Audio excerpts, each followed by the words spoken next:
పితామహ పత్రిజీ గారికి ధన్యవాదాలు తెలియజేస్తున్నాము. ఆత్మ బంధువులందరికీ నమస్కారాలు.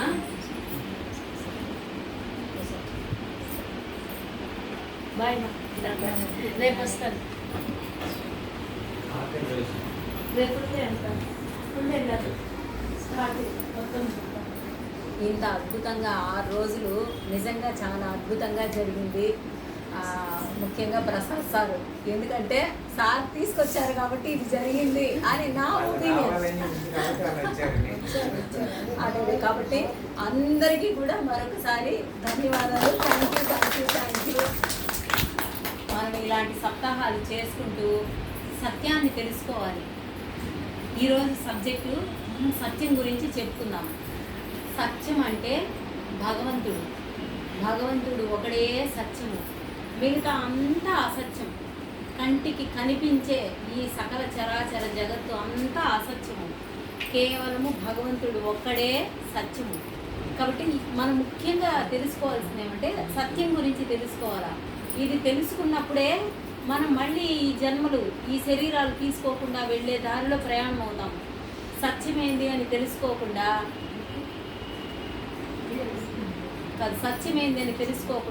ఎన్ని జన్మలు మనం ప్రయాణం చేసినా పునరపి జననం పునరపి మరణం, మళ్ళీ చావాల్సిందే, మళ్ళీ పుట్టాల్సిందే. మనము ఇప్పటికే ఎన్నో కోట్ల జన్మలు తీసుకొని భూమి మీదకి వచ్చాము. 84 లక్షల జీవరాశుల్లో జన్మ తీసుకొని తర్వాత మనిషిగా వస్తామంట. అంటే ఎన్నిసార్లు చీమలో, దోమలో, పిల్లిలో, కుక్కలో, అన్ని జంతువుల్లో తల్లి గర్భంలో దూరి ఆ ప్రసవ వేదనని అనుభవించి మళ్ళీ మళ్ళీ మళ్ళీ చచ్చి పుట్టి ఈ మానవ శరీరంలోకి వచ్చాము. తల్లి గర్భంలో ఉండేటప్పుడు అదేమి ఏసీ రూమ్ కాదు, మలమూత్రాల్లో పురుగులు కరుస్తూ ఉంటాయంట. భగవంతుడా, నన్ను ఎప్పుడు బయటపడేస్తావు తండ్రి? నేను బయటపడిన క్షణం నుంచి నిన్ను తప్ప ఇంక నేను వేరే ఏది చేయను. నిన్ను చేరుకునే మార్గం యోగ సాధన, యోగం చేస్తాను, నిన్ను చేరుకుంటాను, నన్ను బయటపడి తండ్రి అని వేడుకుంటాడంట జీవుడు. అదేవిధంగా తల్లి శరీరం నుంచి బయటకు వచ్చేటప్పుడు కూడా ఆ చిన్న ద్వారంలో నుంచి బయటకు వచ్చేటప్పుడు ఆ నొప్పిని భరించలేక, దేవుడా వద్దు తండ్రి, ఈ కష్టము, ఈ బాధ, నేను బయటకు వచ్చిన క్షణం నుంచి నీ కోసమే పరితపిస్తాను, నిన్ను తెలుసుకుంటాను, నీలో ఐక్యమైపోతాను, నన్ను బయటికి మంచిగా తీసుకొని రా అని వేడుకుంటాడంట. ఇంత తపన పడి బయటకు వచ్చిన తర్వాత ఈ ఇల్లు చాలా బాగుంది, నర్సు బాగుంది, డాక్టర్ బాగుంది, అక్కడి నుంచే స్టార్ట్ అయిపోతుంది. అంటే మనసు అనేది జీవుడికి అక్కడే మొదలైపోతుంది. రావడము, ఇల్లులు కట్టాను, కార్లు కొన్నాను, బంగారు కొన్నాను, మా పిల్లలు ఇంత పెద్ద చదువులు చదువుతున్నారు, ఇలా రకరకాల ఈ మాయల్లో పడిపోయి మళ్ళీ దేవుణ్ణి మర్చిపోతాం. మళ్ళీ ఊరికి అయిపోతుంది, జన్మంతా అయిపోతుంది. రోగాలు, సమస్యలు, కుటుంబ సమస్యలు, ఇంకా ఎన్ని రకాల సమస్యలు ఉన్నాయో అన్ని రకాల సమస్యలు అనుభవించేసి మళ్ళీ లాస్ట్లో ప్రాణం పోయేటప్పుడు నారాయణ అని అప్పుడు కూడా గుర్తురాదు, అప్పుడు కూడా భగవంతుడిని తలుచుకోము, అప్పుడు కూడా డబ్బులు వాళ్ళ దగ్గర ఇచ్చినామే, పిల్లకాయలకి చెప్పలేదే, బేగాలు తలుపు వెనక పెట్టేసినామే, వీళ్ళు చూసుకుంటారో లేదో, ఇలాంటి పిచ్చి మాయలో పడిపోయి ప్రాణం వదిలేస్తాము. భగవంతుడిని చేరుకోవాలి అంటామే కానీ ఆ ప్రయత్నం ఎప్పటికీ చెయ్యము. ఈ కోరికల కోసమే గుడికెళ్ళి పూజలు చేసి టెంకాయలు కొట్టి కర్పూరం వెలిగించి, స్వామి నాకు ఈ చీటీలో డబ్బులు బాగా వచ్చినాయంటే కొంచెం ఎక్కువ తోపులు ఏదో చెప్తారు కదా, పోయి బాగా డబ్బులు కొంచెం దండిగా రావాలి, లేదంటే లాటరీలో బాగా డబ్బులు వచ్చేయాలి, మా ఆయనకి ఈసారి శాలరీ పెరగాలి, మా పిల్లకాయలకి పెద్ద ఉద్యోగాలు రావాలి, ఈ కోరికలే కానీ అసలు ఈ శరీరంలోకి ఎందుకు వచ్చినాము, ఈ జన్మ ఎందుకు, ఇది తెలుసుకొని ఈ శరీరంలో ఉన్నప్పుడే ముక్తిని మోక్షాన్ని పొందుదాము అని ఎవ్వరూ అనుకోము. ఎందుకంటే మాయ అట్లాంటి భయంకరమైనది. ఆ మాయని జయించాలంటే శ్వాస మీద ధ్యానం చేయాలి అని గురువుగారు చెప్పారు. పేరుకి ఏదో ధ్యానం చేస్తే మంచిదని కాసేపు కళ్ళు మూసుకొని ధ్యానం చేస్తున్నారు కానీ మళ్ళీ లోపల కోరికలు. శ్రద్ధగా వినండి, ఇది టైంపాస్ కోసం మనం మాట్లాడుకోవడం లేదు, మనం సత్యాన్ని మాట్లాడుకుంటున్నాము. సత్యం అనేది తెలుసుకొని ఆచరణలో పెడితేనే మనం ఈ జన్మ నుంచి ముక్తిని మోక్షాన్ని పొందుదాం. లేదంటే ఈ కష్టాలు ఈ బాధలు మళ్ళీ ఇంక ఎన్ని జన్మలు ఎత్తాలో, మళ్ళీ ఇంకొకసారి జన్మెత్తినప్పుడు మళ్ళీ మనకి ఇటువంటి అన్ని సౌకర్యం ఉండే కుటుంబంలో పుడతామని, మళ్ళీ ఇట్లాంటి గురువే మనకి వస్తాడని గ్యారంటీ లేదు. కాబట్టి ఎటువంటి జన్మ తీసుకుంటామో తెలియదు. అందువల్ల ఈ శరీరంలో ఉన్నప్పుడే సత్యాన్ని తెలుసుకోండి. సత్యం ఏమిటంటే భగవంతుడే సత్యము. భగవంతుడు ఎవరు అంటే ఆత్మే భగవంతుడు. ఆత్మ, విగ్రహము భగవంతుడు కాదు, వాళ్ళు రూపాలు మాత్రమే. మనము ఆత్మే భగవంతుడు. కళ్ళు మూసుకొని శ్వాసను గమనించండి అంటే ఎంతమందికి అర్థం చేసుకునే శక్తి ఉంది? ఇదేంటిది? ఆయన వెంకటేశ్వర స్వామి కదా, ఆయన సాయినాథుడు కదా, ఆయన కృష్ణుడు కదా, వాళ్ళందరూ దేవుళ్ళు కదా అంటాము. అంటే వాళ్ళందరూ మూర్తి అనేవాళ్ళు స్ఫూర్తి కోసం. స్ఫూర్తి అంటే ఇలా ఉండాలి దేవుడు అనేవాడు. అంటే మనము ఆ దైవంగా ఎదగాలంటే ఎలా నడుచుకోవాలి అనేదానికి రాముడు అంటే ధర్మానికి ప్రతీక. ధర్మం కోసము ఆయన 14 సంవత్సరాలు అరణ్యవాసం చేసి ఎన్ని బాధలు ఎన్ని కష్టాలైనా భరించినాడే కానీ ధర్మాన్ని తప్పలేదు. కాబట్టి మనం రాముడిని చూసి పూలు పెట్టి టెంకాయ కొట్టి పానకం పెట్టి స్వామి అని హార్పిస్తే ఆయన ఏమీ చెయ్యడు. ఆయన ఏ విధంగా అయితే ధర్మ మార్గంలో నడిచాడో ఆ విధమైన ధర్మ మార్గంలో మనం నడవాలి. కాబట్టి మూర్తి అనేది స్ఫూర్తి కోసం, మనలో మంచి చెడ్డలు తెలియజేసే దానికోసం భగవంతుడి విగ్రహాలు ఉండేది. అదేవిధంగా కృష్ణుడు అంటే జ్ఞానానికి ప్రతీక. జ్ఞానం అంటే ఏమిటి? ఆయన చెప్పాడు, అన్ని ప్రాణులలో ఉండే ప్రాణాన్ని నేను అన్నాడు. కాబట్టి అందరిలో భగవంతుడిని మనం దర్శించగలగాలి, ఆ స్థితికి చేరాలి. కానీ కృష్ణుడికి పిల్లలను గోబెట్టేసి ముందు వెన్న మేగళ్ళు పెట్టేసి ఆయనకి కర్పూరం వెలిగించి హారతి ఇచ్చేసి కృష్ణ కృష్ణ కృష్ణ అంటే నువ్వు ఎన్ని కృష్ణ అన్నా దానివల్ల ఉపయోగము లేదు. కానీ భగవన్ నామాన్ని స్మరించుకుంటే ఎందుకు మంచిది అంటారంటే మన లోపల భయంకరమైన చెడు గుణాలు ఉంటాయి, రాక్షస గుణాలు ఉంటాయి. ఆ రాక్షసత్వము దుర్మార్గతము అవన్నీ పోయేదానికి భగవంతుడిని తలుచుకుంటే దేవుడు ఉండాడు అని మనం కొంచెం మంచి వైపు ప్రయాణం అయ్యేదానికి నామస్మరణ. అంతేగాని నామాన్ని జపించి తరించిపోవడం అంటే అంత ఈజీ కాదు. కలియుగంలో నామజపం చేస్తే ముక్తి మోక్షము అంటారు. అంటే మనం తప్పులు పాపాలు చేసేసి కృష్ణ కృష్ణ కృష్ణ అంటే కాపాడేస్తాడా? సాక్షాత్తు భగవంతుడే భూమి మీద జన్మ తీసుకొని తప్పు చేస్తే శిక్ష అనుభవించాల్సిందే అని భగవంతుడు చెప్పేశాడు. శ్రీరామచంద్ర ప్రభువు చెట్టు చాటు నుంచి వాలికి బాణం వేస్తాడు. ఎందుకంటే వాలి అతి బలవంతుడు. ఆయన ఎవరిని ఇలా చూసినా వాళ్ళ శక్తి మొత్తం లాగేసుకుంటాడు. అంటే నువ్వు ఏం శక్తి కేంద్రాలైపోయి పడిపోతావు అనమాట. అటువంటి శక్తివంతుడు. అందువల్ల ఆయన ఎదురుగా వచ్చి యుద్ధం చేసే అంత శక్తి ఎవరికీ లేదు. అందువల్ల ఇంకా తప్పదు, అతను దుర్మార్గంగా, ఇంకా మీకు వాలి సిగ్గురువుల కథ తెలుసు కదా. కాబట్టి ఇంకా వాలిని సంహరించాలంటే ధర్మాన్ని కాపాడాలన్నప్పుడు భగవంతుడు అధర్మం చేసిన ధర్మమే. అంటే మనము అంత స్థాయిలో అర్థం చేసుకునే శక్తి మనకు లేదు. కానీ భగవంతుడు ధర్మాన్ని కాపాడడం కోసం అధర్మం చేసిన ధర్మమే అని శ్రీరామచంద్ర ప్రభువు చెట్టు చాటు నుంచి బాణం వేసి వాలిని సంహరిస్తాడు. దానికోసము మరు జన్మలో ఆయన కృష్ణావతారం తీసుకున్నప్పుడు అదే వాలి ఒక బోయేవాడిగా వచ్చి కృష్ణుడి కాలికి బాణం వేసి ఆయన చనిపోయేదానికి కారణమవుతాడు. కాబట్టి భగవంతుడు అంతటి వాడే తప్పు చేస్తే తప్పించుకోలేనప్పుడు మరి మానవులమైన మనము కోళ్ళు కోసి మేకలు కోసి దొరికిన జంతువుని దొరికినట్టు చంపి తినేసి నేను ఏ తప్పు చేయలే, నేను ఏ పాపం చేయలే, మేము మంచి వాళ్ళము, నేను దేవుడికి టెంకాయ కొట్టి హారతి ఇచ్చేసినాను, గుడికి పోయినాను, దీపం పెట్టినాను, లేదు ఒక 500 రూపాయలు 1000 రూపాయలు 10,000 రూపాయలు దేవుడికి వేసినానంటే మన పాపం పోతుంది అనుకుంటున్నారా? చేసిన పాపం ఎట్టి పరిస్థితిలో పోదు, చేసింది అనుభవించాల్సిందే. పాపం అంటే ఒక ప్రాణిని చంపి తినడమే కాదు, సాటి మనిషిని మన మాటల ద్వారా మన చేతల ద్వారా మన ఆలోచనల్లో సాటి మనిషికి హింసని కలిగించడం కూడా అధర్మమే. కాబట్టి హింస అనేది మనలో నుంచి వదిలిపెట్టేసేయాలి. అదేవిధంగా భగవంతుడిని తెలుసుకోవాలంటే నువ్వు ఎన్ని పూజలు చేసినా, ఎన్ని నోములు నోచినా, ఎన్ని వ్రతాలు చేసినా, ఎన్ని యజ్ఞ యాగాదులు చేసినా దేవుణ్ణి తెలుసుకోలేవు. ఎప్పుడైతే నువ్వు భగవంతుడిని తెలుసుకుంటావో అప్పుడే నీకు జన్మలేని స్థితి అనేది వస్తుంది. దేవుడు అంటే ఆత్మే భగవంతుడు. పత్రిజీ 18 ఆదర్శ సూత్రాల్లో సత్యారాధనే చేయాలన్నారు, కానీ విగ్రహారాధన వదిలిపెట్టేయండి అని చెప్పారు. మీరు విగ్రహానికి పూలు పెట్టి పూజలు చేసినంత కాలము మీరు ఎప్పటికీ భగవంతుడి గురించి తెలుసుకోలేరు. దేవుణ్ణి తెలుసుకోవాలంటే ఉత్తర గీతలో కృష్ణ పరమాత్మ అర్జునుడికి చెప్తాడు. ఏం చెప్తాడంటే పూజ కోటి సమం స్తోత్రం, స్తోత్ర కోటి సమం జపం, జపకోటి సమం ధ్యానం, ధ్యాన కోటి సమోలయ.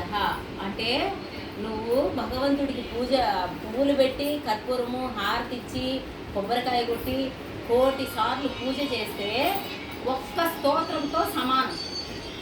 అదేవిధంగా 1,000,000 సార్లు స్తోత్రాలు. స్తోత్రం అంటే విష్ణు సహస్రనామము, లలితా సహస్రనామము, ఇంకా ఇలాంటి స్తోత్రాలు ఎన్నో ఉన్నాయి, మీ అందరికి కూడా తెలుసు కదా. కాబట్టి ఇలాంటి స్తోత్రాలు 1,000,000 సార్లు చదివితే ఒక్క జపంతో సమానం. జపం అంటే హరే కృష్ణ మహామంత్రాన్ని మన ఇస్కాన్ వాళ్ళు జపిస్తూ ఉంటారు. మీ అందరూ కూడా చూసి ఉంటారు, అందరూ కూడా చేసే ఉంటారు. కాబట్టి 1,000,000 సార్లు జపం చేస్తే ఎంత ఫలితమో 1 గంట ధ్యానం చేస్తే అంత ఫలితం. చూడండి, ధ్యానం అనేది ఎంత గొప్పదో. ధ్యానం అనేది అంత ఈజీ కాదు. కాబట్టి 1 గంట సేపు ధ్యానం చేశామంటే అప్పుడు ఎన్ని కోట్ల సార్లు మనము పూజలు చేసినట్టు. కాబట్టి పూజలు అనేవి ఎటువంటివంటే ఎల్కేజీ లాంటివి. ఇప్పుడు మనము స్కూల్కి వెళ్తాము, LKG, UKG, first class, second class చదువుకుంటూ ఆలు, గుణింతాలు, పదాలు, వాక్యాలు అన్నీ నేర్చుకుంటూ పెద్ద చదువులకు వెళ్తాము. అదేవిధంగా పూజ అనేది ఎల్కేజీ లాంటిది. అంటే ఎవరికి దేవుడు అంటే ఏంటో తెలియదు. కాబట్టి ఇప్పుడు డైరెక్ట్గా అమ్మ ఆత్మే భగవంతుడు మీరు ధ్యానం చేయండి అంటే ఎవరైనా చేస్తారా? ఎందుకంటే అర్థం కాదు, తెలియదు. అందుకని ఆదిశంకరాచార్యుడు వారు వారి స్థితిని బట్టి పూజల నుంచి మొదలుపెట్టి, అంటే మనకు ఆలు నేర్పించినట్టు పూజ దగ్గర నుంచి, స్తోత్రాల దగ్గర నుంచి, యజ్ఞయాగాదుల దగ్గర నుంచి, దాన ధర్మాలు అన్నీ చేసుకుంటూ చివరగా ధ్యానం చేసి, ధ్యానం వల్ల జ్ఞానము, జ్ఞానం వల్ల ముక్తి మోక్షము అని పత్రిజీ చెప్పారు. కాబట్టి మనం ధ్యాన మార్గంలోకి వచ్చేసిన తర్వాత ఇంకా పూజలు పునస్కారాలు చేయాల్సిన అవసరం లేదు. మీరు ఇంకా గుళ్ళు పోయి పూజలు చేసుకుంటా, యజ్ఞయాగాదులు చేసుకుంటా ఉంటే ఇంకా మీరు ఎన్ని జన్మలైనా ఎత్తుకోవాల్సిందే కానీ భగవంతుడిని చేరుకోలేరు. కాబట్టి ఈ క్షణం నుంచి మీరు గుడికెళ్ళి పూజ చేసే సమయాన్ని కూడా ధ్యానం చేసేదానికి కేటాయించండి. ఎందుకంటే ఆత్మే భగవంతుడు అన్న సత్యాన్ని తెలుసుకోవాలంటే మనము కొన్ని కోట్ల జన్మలు ఎత్తి మళ్ళీ ఇప్పుడు వచ్చున్నాను ఈ శరీరంలోకి. కాబట్టి ఇన్ని జన్మల్లో ఎన్నో తప్పులు పాపాలు చేసేసాము. తెలిసి చేసినా తెలియక చేసినా తప్పే చేసేసాము. మరి ఆ తప్పులు పాపాలు అన్నీ మనం కడిగేసుకోవాలంటే ఎంత సాధన చేయాలి? గంట సేపు ధ్యానం చేస్తే 100 జన్మల్లో చేసిన పాపాలు పోతాయంట.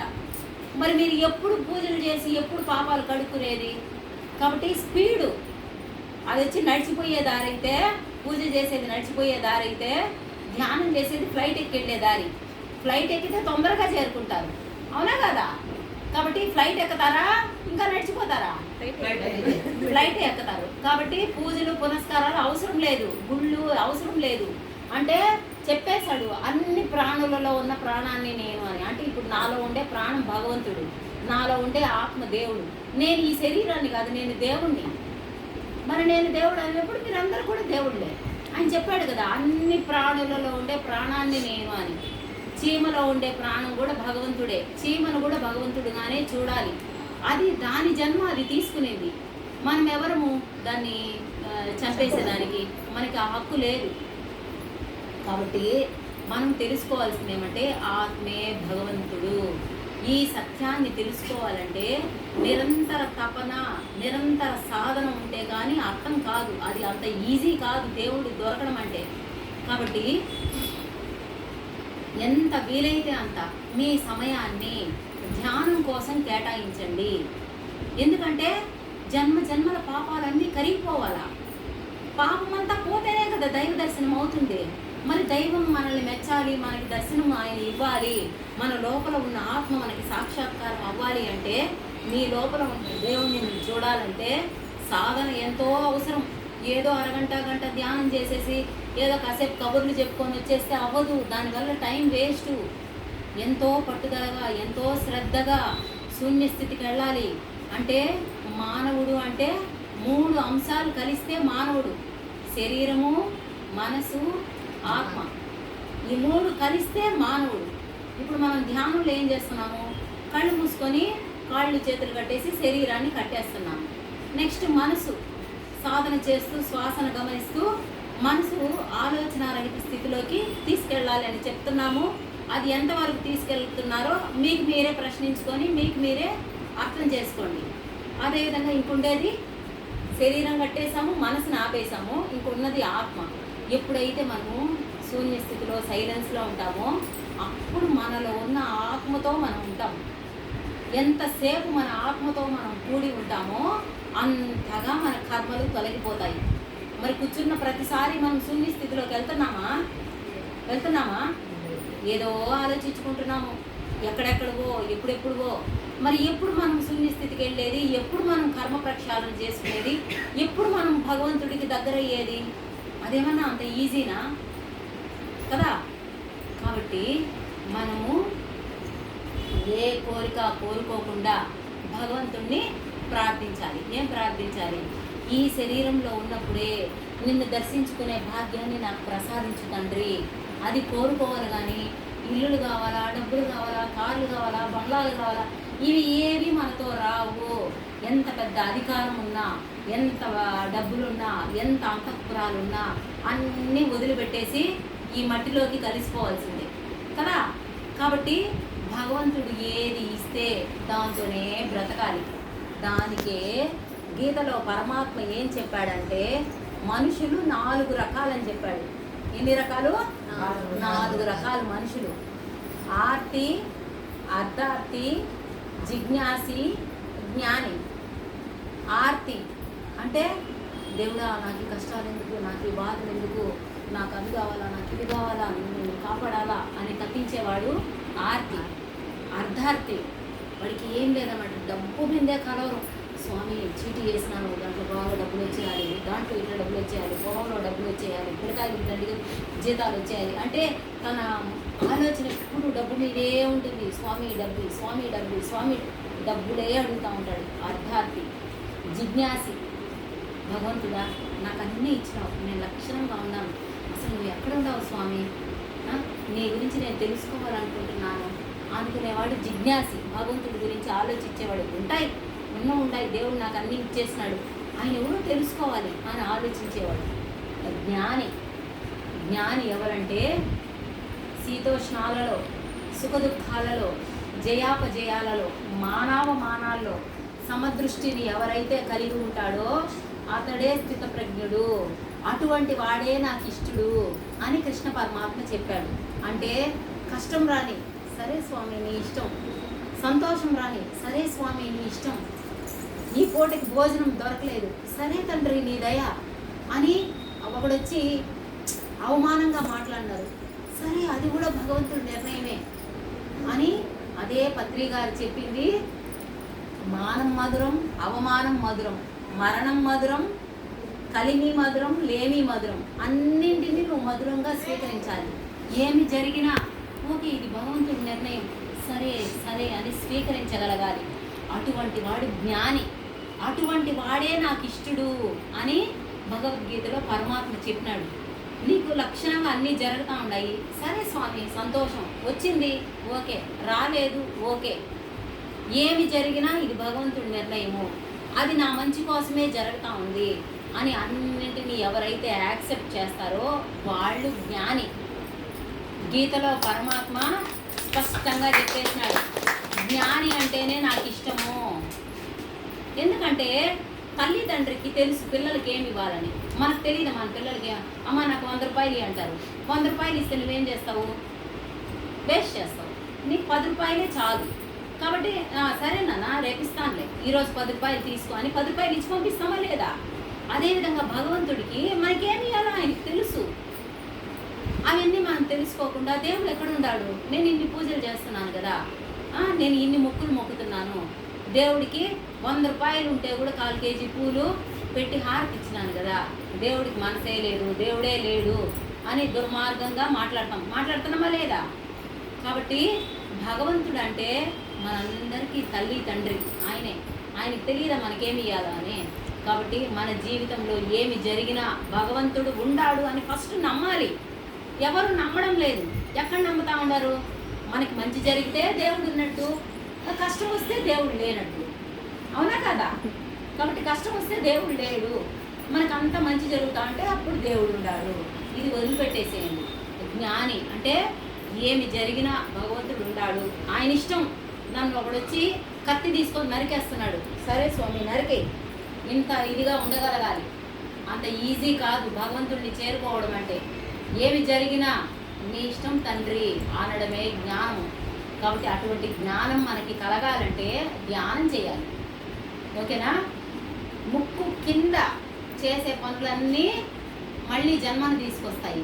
అంటే ఇది పిండాండం అంటారు. అంటే పూజలు, స్తోత్రాలు, జపాలు, హోమాలు, దాన ధర్మాలు, యజ్ఞయాగాదులు ఏం చేయాలన్నా ఇక్కడి నుంచి కింద నుంచి చేస్తాము, అంటే చేతులతో కదా. కాబట్టి వీటితో చేసేవాడికి మళ్ళీ మళ్ళీ జన్మ. ముక్కు పైన నుంచి చేసేది బ్రహ్మాండం. బ్రహ్మాండం అంటే ఆ భగవంతుడిలోకి ఐక్యమైపోవడం. ఎప్పుడైతే ధ్యానం చేస్తామో అప్పుడు మనం జ్ఞానాన్ని పొంది ముక్తిని మోక్షాన్ని పొంది మళ్ళీ జన్మలేని స్థితికి చేరుకుంటాము. కాబట్టి మనం ఆర్తి అర్ధార్థి జిజ్ఞాసిగా ఉండాలో జ్ఞానిగా ఉండాలో మనమే నిర్ణయించుకోవాలి. భగవద్గీతలో కృష్ణ పరమాత్మ అర్జునుడికి యోగీభవ అర్జున అన్నాడు. యోగం చేయనైనా అన్నాడు. నువ్వు కార్లు కొన్నైనా, నువ్వు ఇంకా పెద్ద అంతఃపురాలు కట్టినైనా, నువ్వు ఇంకా అన్ని రాజ్యాలని జయించుకొని పెద్ద చక్రవర్తి అవ్వు, ఇవన్నీ చెప్పలేదు ఆయన. యోగీభవ అర్జున అన్నాడు, యోగం చెయ్యన్నాడు. అంటే ఎప్పుడైతే మనం సాధన చేస్తామో, ఇప్పుడు మనం ఏ విషయాలు అయితే వింటా ఉన్నామో అవన్నీ మనకి అనుభవపూర్వకంగా అర్థమవుతాయి. ఎప్పుడైతే మనకు అర్థమవుతుందో, అవును గురువు చెప్పిన ప్రతిదీ సత్యమే, మనం సత్యాన్ని ఆత్మని భగవంతుడిని చేరుకోవాలంటే ధ్యానమే. ఈ పూజలు, స్తోత్రాలు, జపాలు, హోమాలు ఇవన్నీ కాదు. ఈ శరీరంలో ఉన్నప్పుడే భగవంతుడి దర్శనం పొందాలి. ఆత్మే భగవంతుడు అని చెప్పిన మహానుభావుడు పత్రిజీ. ఆ గురువు గారు భూమి మీద రాకపోతే మనం ఇంకా ఇంకా ఈ అజ్ఞానంలోనే బతుకుతూ, ఇంకా గుళ్ళు తిరుగుతూ, ఇంకా పూజలు చేసుకుంటూ, ఏడ్చుకుంటూ, కొట్టుకుంటూ ఇలాగే జన్మలు జరిగిపోయినాయి. ఆ భగవంతుడికి మనందరి మీద దయ ఉంది కాబట్టి 7 జన్మల్లో మనం ఏడిస్తే, భగవంతుడా నేను ఏం పాపం చేశాను, నేను ఏం తప్పు చేశాను, నాకెందుకు ఈ కష్టాలు, నాకెందుకు ఈ బాధలు, నాకు వద్దు తండ్రి, నన్ను కాపాడు అని మనం పరితపించినప్పుడు సాక్షాత్తు ఆ భగవంతుడే సద్గురువు రూపంలో వచ్చి ఈ విషయాలన్నీ తెలియజేస్తాడు. కాబట్టి మనకి తెలుసుకున్నాం, తెలియనప్పుడు అన్నీ చేశాము. పిల్లలు తెలియనప్పుడు 6 ABCDలు రాస్తారు. పెద్ద క్లాసులకు వచ్చిన తర్వాత పెద్ద చదువులు చదువుతారు. అట్లా మనకు తెలియనప్పుడు పూజలు అన్నీ చేసాము, అన్ని గుళ్ళు, అన్ని తీర్థయాత్రలు తిరిగినాము. పత్రికారు చెప్పేసినారు, నువ్వు ఎన్ని తీర్థయాత్రలు తిరిగినా, నువ్వు ఏ పూజలు, హోమాలు, నువ్వు దాన ధర్మాలు ఏమి చేసినా దేవుడు నీకు దొరకడు. దేవుడు నీకు దొరకాలంటే కూర్చో, నువ్వు ఎక్కడ పోవద్దు, నీ ఇంట్లోనే నువ్వు కూర్చో, నీ శ్వాస మీద ధ్యాస పెట్టు, సాధన చెయ్యి. నువ్వు ప్యూర్గా తయారైనప్పుడు నీ లోపల ఉన్న భగవంతుడు నీకు సాక్షాత్కరిస్తాడు. ఆత్మే భగవంతుడు. ఇది గుర్తుపెట్టుకొని ఎంత వీలైతే అంత సాధన చేసే ప్రయత్నం చేయండి. సాధన కూడా శూన్య స్థితిలోకి వెళ్ళినప్పుడే మనం ఆత్మతో ఉంటాము, అప్పుడే మన కర్మలు తీరుతాయి. కానీ ఆలోచిస్తూ కూర్చొని నేను గంటలు ధ్యానం చేస్తానంటే దానివల్ల ఏ ఉపయోగము లేదు స్నేహితులారా. అందరూ కరెక్ట్ ధ్యానం చేయండి. ఓకేమా? మరొకసారి గురువు గారికి, పత్రికారికి, అలాగే నాకు ఆత్మ విద్యను, బ్రహ్మ విద్యను ప్రసాదించిన నా గురువులు కట్టవర్తి రాఘవరావు సారు, రాజ్యలక్ష్మి అమ్మకు మరొకసారి ధన్యవాదాలు.